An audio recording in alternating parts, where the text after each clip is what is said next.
शांती. आज आहे 15 जून 2026 ची मुरली. महावाक्य आहे, गोड मुलांनो, अमर बाबा आले आहेत तुम्हाला ज्ञानाचा तिसरा नेत्र देण्याकरिता. आता तुम्ही तिन्ही काळ आणि तिन्ही लोक जाणता. प्रश्न आहे, रुहानी बाबा आत्म्यांना कोणत्या आधारावर वारसा देतात? उत्तर आहे, शिक्षणाच्या आधारावर. जी मुले चांगल्या रीतीने शिकतात, देह अभिमानाला सोडून देही अभिमानी होऊन राहण्याचा पुरुषार्थ करतात, त्यांनाच बाबांचा वारसा मिळतो. लौकिक पिता केवळ स्वतःच्या मुलांनाच वारसा देतील, परंतु पारलौकिक पित्याचे नाते आत्म्यांशी आहे, म्हणून आत्म्यांना वारसा देतात. गीत आहे, भोलेनाथ से निराला कोई और नहीं. ओम शांती. रुहानी मुले रुहानी बाबांकडून अमर कथा ऐकत आहेत. या मृत्यू लोकमधून अमर लोकमध्ये जाण्याकरिता. निर्वाणधामला अमर लोक म्हटले जात नाही. अमर लोक जिथे तुमचा कधी अकाली मृत्यू होत नाही, म्हणून त्याला अमर लोक म्हटले जाते. रुहानी बाबा ज्यांना अमरनाथ म्हटले जाते, जरूर अमर लोकमध्ये घेऊन जाण्याकरिता मृत्यू लोकमध्ये कथा ऐकवतील. भारतामध्येच 3 कथा प्रसिद्ध आहेत. अमर कथा, सत्यनारायणाची कथा आणि तिजरीची कथा. भक्ती मार्गामध्ये तर तिजरीचा अर्थ कोणीच समजत नाहीत. ज्ञानाचा तिसरा नेत्र, ज्ञानसागर अमर बाबांशिवाय इतर कोणीही देऊ शकत नाही. इथे देखील खोट्याच कथा ऐकवतात. गोड गोड रुहानी मुलांनी आता जाणले आहे की आपल्याला आता ज्ञानाचा तिसरा नेत्र मिळत आहे, ज्या तिसऱ्या नेत्राद्वारे तिन्ही काळांना तिन्ही लोकांना तुम्ही जाणले आहे. मूलवतन, सूक्ष्मवतन, स्थूलवतनच्या आदी मध्य अंताला देखील जाणले आहे, म्हणून मुले स्वतःला त्रिकालदर्शी देखील समजतात. तुम्हा गोड गोड मुलांव्यतिरिक्त या सृष्टीवर इतर कोणीही त्रिकालदर्शी नसतो. तिन्ही काळांना अर्थात सृष्टीच्या आदी मध्य अंताला जाणत नाहीत. मूलवतन, सूक्ष्मवतन, स्थूलवतनला पुष्कळ जण जाणतात, परंतु तिन्ही काळांच्या आदी मध्य अंताला कोणीही जाणत नाहीत. आता गोड गोड रुहानी मुले रुहानी बाबांकडून ऐकत आहेत. आपण त्यांची संतान बनलो आहोत. तुम्हा रुहानी मुलांना एकदाच रुहानी पिता भेटले आहेत. आत्म्यांना शिकवतात. बाकीचे सर्व देह अभिमानी असल्या कारणामुळे म्हणतात, मी हे शिकतो, मी हे करतो. देह अभिमान येतो. आता या संगमावर रुहानी बाबा येऊन रुहानी मुलांना म्हणतात, तुम्ही चांगल्या रीतीने शिका. बाबांकडून वारसा घेण्याचा प्रत्येक मुलाला अधिकार आहे, कारण सर्व रुहानी मुले आहेत ना. लौकिक नात्यामध्ये केवळ मुलगाच वारशाचा अधिकारी बनतो. या पारलौकिक नात्यामध्ये सर्व मुलांना आत्म्यांना वारसा मिळतो. अमरनाथची कथा देखील ऐकवतात. सांगितले जाते, पार्वतीला पर्वतावर गुफेमध्ये जाऊन कथा ऐकवली. हे तर चुकीचे आहे ना. आता तुम्ही मुले जाणता खोटे काय आहे, खरे काय आहे. सत्य तर जरूर सत्य बाबाच ऐकवतील. बाबा एकदाच खरे सांगून सचखंडाचे मालक बनवतात. तुम्ही जाणता या झूठ खंडला आग लागणार आहे. आता हे जे काही दिसते आहे, हे काहीच राहणार नाहीये. फार थोडा वेळ उरला आहे. हा शिवबाबांचा ज्ञान यज्ञ आहे. जसे लौकिक नात्यामध्ये देखील पिता यज्ञ रचतात. कोणी रुद्र यज्ञ रचतात, कोणी गीता यज्ञ रचतात, कोणी रामायण यज्ञ रचतात. हा आहे शिवबाबा अथवा रुद्र ज्ञान यज्ञ. हा अंतिम यज्ञ आहे. तुम्ही जाणता आता आपण अमरपुरीमध्ये जात आहोत. आता थोड्या मिनिटांचा रस्ता बाकी आहे. कोणत्याही मनुष्याला हे ठाऊक नाही आहे. ते तर सांगतात मृत्यूलोकमधून अमरलोकमध्ये जाण्याकरिता अजून 40,000 वर्षे बाकी आहेत. अमरलोक सतयुगाला म्हटले जाते. तुम्हा मुलांना आता बाबा सन्मुख बसून अमरकथा, तिजडीची कथा, सत्यनारायणाची कथा सांगत आहेत. भक्ती मार्गामध्ये काय काय घडते ते तर पाहिले आहे. भक्ती मार्गाचा विस्तार केवढा आहे. जसा स्थूल झाडाचा मोठा विस्तार असतो तसेच भक्तीचे देखील खूप मोठे कर्मकांडाचे झाड आहे. यज्ञ, व्रत, वैकल्ये, जप, तप इत्यादी किती करतात. या जन्मात भक्त तर पुष्कळ आहेत. मनुष्यांची वृद्धी होत राहते. तुम्ही भक्ती मार्गामध्ये आला आहात तेव्हापासून दुसरे धर्म स्थापन झाले आहेत. प्रत्येकाचे आपापल्या धर्माशी कनेक्शन आहे. प्रत्येकाचे रीतिरिवाज वेगळे आहेत. भारत अमरपुरी होता, आता भारत मृत्यूलोक आहे. तुम्ही आदी सनातन देवी देवता धर्माचे होता, परंतु आता पतित असल्या कारणाने तुम्ही स्वतःला देवता म्हणू शकत नाही. हे तुम्ही विसरले आहात की आपणच देवता होतो. जसे ते म्हणतात ख्राइस्टने आमचा धर्म स्थापन केला तर आमचे ख्रिस्ती चालत आले आहेत. असे नाही की युरोपियन धर्माचे आहेत. जसे तुम्ही हिंदुस्थानमध्ये राहणारे किंवा भारतामध्ये राहणारे देवी देवता धर्माचे आहात, परंतु स्वतःला देवता म्हणून घेऊ शकत नाही. समजता की आपण तर पापी, नीच, गरीब, विकारी आहोत. भक्ती मार्गामध्ये मनुष्य दुःखी होतात तर बाबांनाच बोलावतात. हे केवळ तुम्ही ब्राह्मण मुलेच जाणता की ज्या पित्याला बोलावत आलो आहोत ते आता आम्हाला बेहदचा वारसा देण्याकरिता अमर कथा ऐकवत आहेत. आपण अमरपुरीचे मालक बनणार आहोत. अमरपुरी स्वर्गाला म्हटले जाते. तुम्ही म्हणाल आम्ही स्वर्गवासी बनण्याकरिता पुरुषार्थ करत आहोत. कलियुगामध्ये व्यक्तीचा मृत्यू झाला तर म्हणतात की स्वर्गवासी झाला. आता त्याने काही स्वर्गात जाण्यासाठी थोडाच पुरुषार्थ केला आहे. तुम्ही तर पुरुषार्थ करत आहात अमरपुरी वैकुंठामध्ये जाण्याकरिता. पुरुषार्थ करून घेणारे कोण आहेत? अमर बाबा, ज्यांना अमरनाथ देखील म्हटले जाते. या यज्ञाला पाठशाळा देखील म्हटले जाते. इतर कोणत्याच पाठशाळेला यज्ञ म्हटले जात नाही. यज्ञ वेगळे रचले जातात, ज्यामध्ये ब्राह्मण लोक बसून मंत्र पठन करतात. बाबा म्हणतात हे तुमचे कॉलेज देखील आहे, यज्ञ देखील आहे, दोन्ही एकत्र आहेत. तुम्ही जाणता या ज्ञान यज्ञातून विनाश ज्वाळा प्रज्वलित झाली आहे. यामध्ये सारी दुनिया स्वाहा होणार आहे. पुन्हा नवीन दुनिया स्थापन होणार आहे. याचे नावच आहे महाभारी महाभारत लढाई. या लढाईसारखी दुसरी कोणती लढाई नाही. म्हटले जाते मुसळांद्वारे अर्थात मिसाईल्सद्वारे युद्ध झाले. युद्ध काही तुमच्या सोबत नाही आहे. याला महाभारत लढाई का म्हटले आहे? भारतामध्ये तर एकच धर्म होता ना. मृत्यू तर बाहेर आहे. इथे युद्धाचा तर प्रश्नच नाही. बाबा स्पष्ट करून सांगतात जर तुम्हाला नवीन दुनिया हवी असेल तर जरूर जुन्या दुनियेचा विनाश होईल. तुम्हा मुलांच्या बुद्धीमध्ये विराट रूपाविषयीचे देखील संपूर्ण ज्ञान आहे.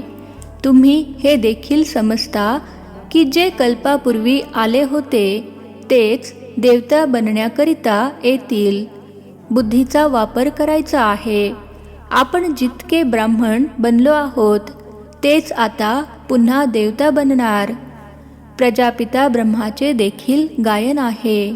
परमपिता परमात्मा ब्रह्माद्वारे मनुष्य सृष्टी रचतात, म्हणून ब्रह्माला प्रजापिता म्हटले आहे. परंतु कशी आणि कधी रचतात हे कोणालाच ठाऊक नाही. सृष्टीच्या सुरुवातीला मनुष्य नव्हते का, ज्यामुळे रचावे लागले? बोलावतातच मुळी पतित पावन या. तर मनुष्य जेव्हा पतित बनतात तेव्हाच तर बाबा येतात. दुनिया परिवर्तित होणार आहे. बाबा तुम्हाला नवीन दुनियेच्या लायक बनवतात. आता तुम्ही सर्व तमोप्रधान जुन्या दुनियेमध्ये आहात. आता पुन्हा सतोप्रधान बनायचे आहे. बाबांनी समजावून सांगितले आहे, प्रत्येक मनुष्य मात्राला, प्रत्येक वस्तूला सतो रजो तमोमध्ये यावेच लागते. दुनिया नवीन पासून जुनी जरूर होते. कपडा देखील नवीन घालतात तर जुना होतोच. तुम्हाला आता ज्ञान मिळाले आहे. खरी सत्यनारायणाची कथा आता तुम्ही ऐकत आहात. गीता आहे सर्व शास्त्रमयी शिरोमणी. बाकी आहेत तिची मुले बाळे. जसे ब्रह्माची वंशावळी तशीच गीता आहे मुख्य. उच्च ते उच्च आहेत माता पिता, बाकी आहेत मुले. आता माता पित्याकडून वारसा मिळू शकतो. बाकी कितीही शास्त्रे इत्यादी वाचा, काहीही करा, वारसा मिळू शकत नाही. फार फार तर शास्त्र पठण करून त्यांची कमाई होते. ते तर झाले अल्पकाळाकरिता. इथे तुम्ही मुले ऐकता तर किती कमाई करता? 21 जन्मांकरिता. विचार करा. ते अर्थात भक्ती करणारे कथा ऐकवतील तर सर्वजण त्यांना पैसे देतील. इथे बाबा तुम्हा मुलांना ऐकवत आहेत. तुम्ही 21 जन्मांकरिता किती श्रीमंत बनता. तिथे अर्थात भक्ती मार्गामध्ये कथा ऐकवणाऱ्यांचा खिसा भरतो. भक्ती इत्यादी करणे प्रवृत्ती मार्गवाल्यांचे काम आहे. तुम्ही आहात प्रवृत्ती मार्गवाले. तुम्ही जाणता स्वर्ग लोकमध्ये आपण पूज्य होतो. नाहीतर 84 जन्मांचा हा हिशोब कसा असू शकला असता? हे आहे रूहानी ज्ञान, जे सुप्रीम रूह ज्ञानसागराकडून मिळत आहे. पतित पावन बाबाच सर्वांचे सद्गती दाता आहेत. आम्हा मुलांना अमर कथा ऐकवत आहेत. जन्मोजन्मी खोट्या कथा ऐकत आला आहात. आता सत्य कथा ऐकून तुम्ही 16 कला संपूर्ण बनता. चंद्राला 16 कला संपूर्ण म्हटले जाते, सूर्यासाठी असे म्हणत नाहीत.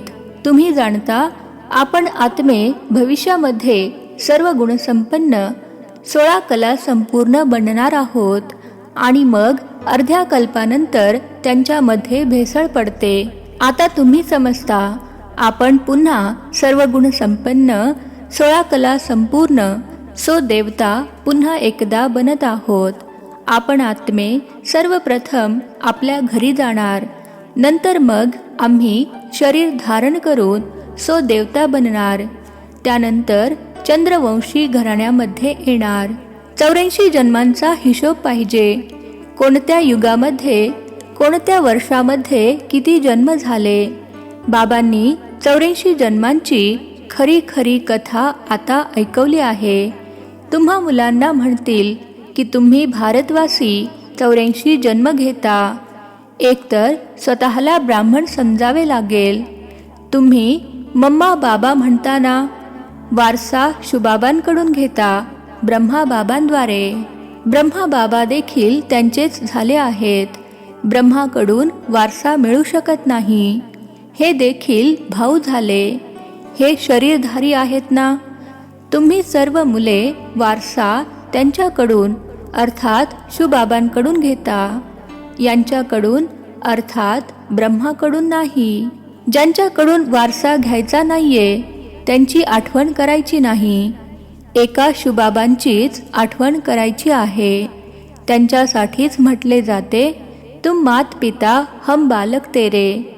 तुम्ही यांच्याकडे अर्थात ब्रह्माबाबांकडे येता तर बुद्धीमध्ये असते आम्ही शिवबाबांकडे जात आहोत. आठवण शिवबाबांचीच करायची आहे. आत्मा बिंदू आहे. त्या आत्म्यामध्येच 84 जन्मांचा पाठ नोंदलेला आहे. आत्मा भ्रुकुटीच्या मध्यभागी राहते. उडते देखील एका सेकंदामध्ये. मी आत्मा एक शरीर सोडून दुसरे घेतो, भ्रुकुटीच्या मध्यभागी जाऊन विराजमान होतो. बुद्धीमध्ये समज आहे, माझी आत्मा अशी आहे. सतयुगामध्ये तर कोणती अशी गोष्ट पाहण्याची इच्छा राहत नाही. दिव्य दृष्टीद्वारे आत्म्याला पाहू शकता. ही काही या स्थूल डोळ्यांनी पाहण्याची गोष्ट नाहीये. भक्ती मार्गामध्ये साक्षात्कार करतात. जसे रामकृष्णाचे शिष्य विवेकानंद होते, त्यांनी सांगितले, मी समोर बसलो होतो तर त्यांची आत्मा निघून माझ्या शरीरामध्ये प्रवेश झाली. असे कधी होत नाही. आत्मा एक शरीर सोडून दुसऱ्या शरीरामध्ये कशी प्रवेश करते? या सर्व गोष्टी तुम्हा मुलांना समजावून सांगितल्या जातात. आता तुम्ही समजता. आपण अमरलोकमध्ये जाण्याकरिता पुरुषार्थ करत आहोत. मग आम्ही अमरलोकमध्ये जन्म घेणार. तिथे आम्ही गर्भमहालामध्ये असणार. इथे तर गर्भ जेलमध्ये खूप त्राही करतात. आता अर्ध्या कल्पासाठी बाबा तुम्हाला सर्व दुःखांपासून सोडवतात. तर अशा बाबांची किती प्रेमाने आठवण केली पाहिजे. अच्छा, गोड गोड खूप वर्षानंतर भेटलेल्या मुलांप्रती मातपिता बापदादांची प्रेमपूर्वक आठवण आणि सुप्रभात. आत्मिक पित्याचा आत्मिक मुलांना नमस्ते. आम्हा आत्मिक मुलांचा आत्मिक पित्याला नमस्ते. धारणेसाठी मुख्य सारांश.